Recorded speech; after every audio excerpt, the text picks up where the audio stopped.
നമസ്കാരം, എല്ലാവർക്കും എൻ്റെ യൂട്യൂബ് ചാനലിലേക്ക് സ്വാഗതം.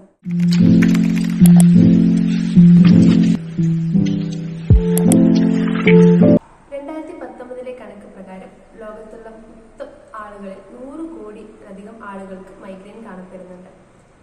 എന്നാൽ അതിൽ 10% ആളുകൾക്ക് മൈഗ്രെയിനെ കുറിച്ചുള്ള ഒരു കാര്യവും അറിയുന്നുണ്ടാവില്ല. അപ്പം നമ്മൾ ഇന്ന് ഈ വീഡിയോ കൊണ്ട് ഉദ്ദേശിക്കുന്നത് എന്താണ് മൈഗ്രെയിൻ എന്നും നിങ്ങളൊരു മൈഗ്രെയിൻ ഉള്ള ആളാണെങ്കിൽ നിങ്ങൾക്ക് തന്നെ എങ്ങനെ മൈഗ്രെയിൻ ഇമ്പാക്റ്റ് കുറച്ച് നിങ്ങൾക്ക് തന്നെ ട്രീറ്റ് ചെയ്യാം എന്ന രീതിയാണ് നമ്മൾ സംസാരിക്കാൻ പോകുന്നത്. സത്യത്തിൽ ഈ മൈഗ്രെയിൻ എന്ന് പറഞ്ഞത് ഒരു ന്യൂറോളജിക്കൽ ഡിസോർഡർ ആണ്. ഇതിന്റെ സിംറ്റംസ് പലരിലും പല രീതിയിലാണ് മാനിഫെസ്റ്റ് ചെയ്യുക. എന്നാൽ ഇത് ആർക്കൊക്കെ എന്ന് പറഞ്ഞാൽ ഇത് മെയിൻലി കാണുന്നത് സ്ത്രീകൾക്കാണ്. അതായത് 5 സ്ത്രീകളിൽ ഒരാൾക്ക് മൈഗ്രെയിൻ ഉണ്ടായിരിക്കും. അതുപോലെ തന്നെ 16 ഒരു പുരുഷന്മാരിൽ 11 ഒരു കുട്ടിക്ക് എന്ന രീതിയിലാണ് മൈഗ്രെയിൻ ഉണ്ടാവുന്നത്. ഈ മൈഗ്രെയിന് ജനറ്റിക് ആയിട്ടുള്ള ഒരു ഇതുണ്ട്. അതായത് നമ്മുടെ അച്ഛനും അമ്മയ്ക്കും മൈഗ്രെയിൻ ഉണ്ടെങ്കിൽ കുട്ടിക്ക് ഉണ്ടാവാനുള്ള ചാൻസ് എന്ന് പറയുന്നത് 50% ആണ്. അപ്പം തന്നെ ഞാൻ നേരത്തെ പറഞ്ഞു സ്ത്രീകളിൽ ഇത് കൂടുതലായിട്ട് കാണുന്നുണ്ടെന്ന്. അതെന്തുകൊണ്ടാണെന്ന് പറഞ്ഞാൽ അവർക്ക് ഹോർമോൺസിന്റെ പ്രശ്നം കൂടി ഉള്ളത് കൊണ്ടാണ്. അപ്പോൾ അതുകൊണ്ട് തന്നെ ഈ സ്ത്രീകളിൽ പീരീഡ്സിന്റെ സമയത്ത് പ്രഗ്നൻസിന്റെ സമയത്തൊക്കെ മൈഗ്രെയിൻ ഉണ്ടാവാനുള്ള ചാൻസ് കൂടുതലാണ്. എന്നാൽ മറ്റൊരു കാരണം എന്ന് പറയുന്നത് നമുക്കുണ്ടാവുന്ന ചില ട്രിഗറിങ് ഫാക്ടേഴ്സ് ആണ്. അതായത് ചില ഫാക്ടേഴ്സ് നമുക്ക് മൈഗ്രെയിൻ ഉണ്ടാവാനുള്ള കണ്ടീഷൻസിനെ ട്രിഗർ ചെയ്യും. അപ്പം എന്തൊക്കെയാണ് ട്രിഗറിങ് ഫാക്ടർ എന്ന് പറഞ്ഞാൽ മെയിനായിട്ട് സ്ട്രെസ്സാണ്. അത് എൻവയോൺമെന്റൽ സ്ട്രെസ് ആവാം, പിന്നെ സോഷ്യൽ സ്ട്രെസ്സും ആവാം. അതായത് നമ്മുടെ ജോലി അങ്ങനത്തെ കാര്യങ്ങൾ ആലോചിച്ച് നമ്മൾ സ്ട്രെസ് ഉണ്ടാവുമ്പോൾ ഒക്കെ കൂടുതലും നമുക്ക് മൈഗ്രെയിൻ അറ്റാക്ക് വരാനുള്ള ചാൻസ് കൂടുതൽ. നമ്മൾ നോക്കാൻ പോകുന്നത് എന്തൊക്കെ വേറെ ട്രിഗറിങ് ഫാക്ടേഴ്സ് ഉണ്ടെന്നാണ്. അപ്പം അതിൽ മെയിനായിട്ട് പറയാവുന്നത് ഉറക്കമാണ്. അതായത് ഒരു ശരാശരി മനുഷ്യൻ 7 മുതൽ 8 മണിക്കൂർ വരെ ഉറങ്ങണം. അത് ഇല്ല എങ്കിൽ നമുക്ക് മൈഗ്രെയിൻ അറ്റാക്ക് വരാനുള്ള ചാൻസ് കൂടുതലാണ്.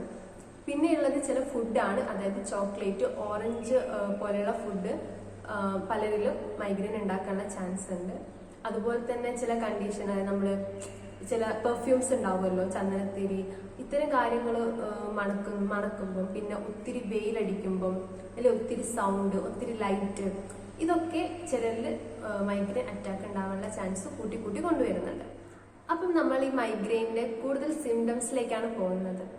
അപ്പം നിങ്ങളൊരു മൈഗ്രെയിൻ ഉള്ള ഒരാളാണെങ്കിൽ നിങ്ങൾക്ക് എന്തൊക്കെ സിംറ്റംസ് ആണ് കാണുന്നത് നിങ്ങൾക്ക് കമന്റ് ചെയ്യാം. പൊതുവേ നമ്മൾ കാണുന്നത് ഭയങ്കരമായ തലവേദനയാണ്. അത് ചിലരിൽ അത് ഒരു സൈഡിലായിരിക്കും, എന്നാൽ മറ്റു ചിലരിൽ അത് ഒരു സൈഡിൽ നിന്ന് പല സൈഡിലായിട്ട് വ്യാപിക്കുന്നതായിട്ട് കാണാം. ഒപ്പം തന്നെ ഡിസ്നെസ്, അതായത് തലകറക്കം, പിന്നെ നോസിയ, വോമിറ്റിംഗ്, ഇത്തരം കാര്യങ്ങളും കാണും. പിന്നെ മറ്റൊരു കാറ്റഗറി ഓഫ് ആളുകളിൽ കാണുന്ന ഒരു ഇതാണ് കണ്ണിന് ചുറ്റും ഓറ ഫോം ചെയ്യുന്നത്. അതിന്റെ ഒരു സിംറ്റം എന്താണെന്ന് പറഞ്ഞാൽ നമ്മുടെ കണ്ണിലൊരു ഫ്ലാഷ് അടിക്കുന്ന പോലെ നമുക്ക് ഫീൽ ചെയ്യും.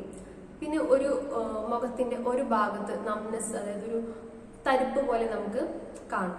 അപ്പം ഇതാണ് കോമൺലി നമുക്ക് കാണുന്ന ഒരു സിംറ്റംസ്. ഇനി ഞാൻ പറയാൻ പോകുന്നത് നമുക്ക് മൈഗ്രെയിൻ ഉണ്ടോ എന്ന് നമുക്ക് തന്നെ ചെക്ക് ചെയ്യാൻ പറ്റുന്ന ഒരു രീതിയാണ്. അതായത് നമ്മളിപ്പോൾ പല തലവേദന ഉണ്ടെങ്കിൽ നമ്മൾ പറയും എനിക്കത് മൈഗ്രെയിൻ കൊണ്ടാണെന്ന് പറയും. പക്ഷെ എന്നാൽ എന്താണ് മൈഗ്രെയിൻ എന്ന് പറഞ്ഞു.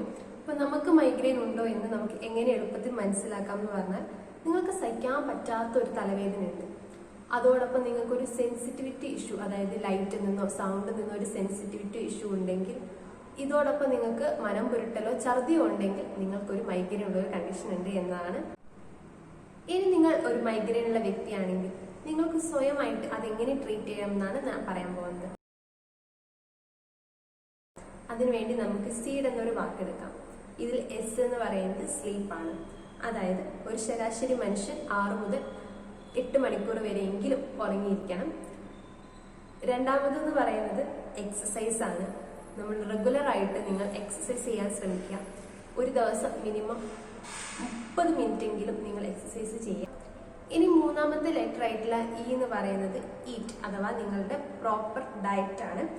ഡയറ്റ് എന്ന് പറയുന്നത് ഫുഡ് മാത്രമല്ല, നിങ്ങൾ വെള്ളം എന്നാൽ നമ്മുടെ ശരീരത്തിൽ എപ്പോഴും ഒരു നമ്മുടെ ഡീഹൈഡ്രേറ്റ് ആവാൻ സമ്മതിക്കാതെ നമ്മളെപ്പോഴും വെള്ളം കുടിച്ചുകൊണ്ടിരിക്കാതെ ബോഡി എപ്പോഴും ഹൈഡ്രേറ്റ് ചെയ്ത് വെച്ചുകൊണ്ടിരിക്കുക. അടുത്തെന്ന് പറയുന്നത് D ഫോർ ഡയറി ആണ്. അതായത് നിങ്ങൾക്ക് എപ്പോഴൊക്കെയാണോ മൈഗ്രെയിൻ അറ്റാക്ക് ഉണ്ടാകുന്നത് ഇത് നിങ്ങൾക്ക് ഒരു ഡയറിയിൽ നോട്ട് ചെയ്ത് വെക്കാവുന്നതാണ്. അപ്പം നിങ്ങൾക്ക് ഒരു റിക്കറൻ്റ് ആയിട്ട് വരുവാണെങ്കിൽ അതിനുവേണ്ടി മെഡിക്കേഷൻസ് എടുക്കാൻ വേണ്ടി ഇത് ഹെൽപ്പ് ചെയ്യുന്നതാണ്. ഇനി അഞ്ചാമതായുള്ള അക്ഷരം S എന്ന് പറയുന്നത് സ്ട്രെസ് ആണ്. അതായത് നിങ്ങളുടെ ലൈഫിൽ നിങ്ങൾക്ക് എത്രത്തോളം സ്ട്രെസ് കുറയ്ക്കാൻ പറ്റുന്നുണ്ടോ അത്രത്തോളം നിങ്ങൾക്ക് മൈഗ്രെയിനിൽ അറ്റാക്ക് കുറയുന്നുണ്ട്. അതിനുവേണ്ടി നിങ്ങൾക്ക് മെഡിറ്റേഷൻസും കാര്യങ്ങളും ഫോളോ ചെയ്യാം. ഇനി നിങ്ങൾ ഇത്രയും ഫോളോ ചെയ്തിട്ടും നിങ്ങൾക്ക് തലവേദന മാറുന്നില്ല എങ്കിൽ നിങ്ങൾക്കൊരു ട്രിഗറിങ് ഫാക്ടർ ഉണ്ടാവും. ആ ട്രിഗറിങ് ഫാക്ടറിൽ നിന്നും മാക്സിമം നിങ്ങൾ അകന്ന് നിൽക്കാൻ വേണ്ടി ശ്രമിക്കുക. അതായത് നിങ്ങൾക്ക് ഇപ്പം ചോക്ലേറ്റ് കഴിച്ചാലൊക്കെ വരുമെങ്കിൽ കഴിയുന്നതിൻ്റെ പരമാവധി ചോക്ലേറ്റ് കഴിപ്പ് നിർത്താൻ വേണ്ടി ശ്രമിക്കുക. എന്നിട്ട് നിങ്ങൾക്ക് മാറുന്നില്ല എങ്കിൽ നിങ്ങൾക്ക് ആ ഒരു മൈഗ്രെയിൻ അറ്റാക്കിന്റെ തുടക്കത്തിൽ തന്നെ നിങ്ങൾക്ക് പാരസെറ്റമോളിലെ ഡ്രഗ് എടുക്കാം. ഒത്തിരി ഡോസ് ഉള്ളത് എടുക്കാതിരിക്കാൻ ശ്രമിക്കാം. പിന്നെ ചിലർക്ക് കണ്ണിന്റെ പവർ മാറുമ്പോൾ മൈഗ്രെയിൻ വരാനുള്ള ചാൻസ് ഉണ്ട്. സോ നിങ്ങളൊന്ന് കണ്ടുപോലും ടെസ്റ്റ് ചെയ്ത് നോക്കാം. അപ്പം ഇത്രയും ചെയ്ത് നിങ്ങൾക്ക് ഒരു പരിധി വരെ നിങ്ങളുടെ മൈഗ്രെയിൻ അറ്റാക്ക് കുറയ്ക്കാൻ പറ്റും. വളരെ സിവിയർ ആയിട്ട് തോന്നുവാണെങ്കിൽ ഡോക്ടറെ കാണിക്കുക, കൺസൾട്ടേഷൻ എടുക്കുക, മെഡിക്കേഷൻസ് സ്റ്റാർട്ട് ചെയ്യാം. അപ്പം ഇത്രയേ ഉള്ളൂ നമ്മളുടെ ഈ വീഡിയോ. വളരെ ചെറിയൊരു വീഡിയോ ആണ്. നിങ്ങൾക്ക് ഈ വീഡിയോ ഇഷ്ടമാവുകയാണെങ്കിൽ ലൈക്ക് ചെയ്യുക, എൻ്റെ ചാനൽ സബ്സ്ക്രൈബ് ചെയ്യുക. അപ്പം നമുക്ക് മറ്റൊരു ദിവസം മറ്റൊരു ടോപ്പിക്കായിട്ട് കാണാം. അതുവരേക്കും ബൈ.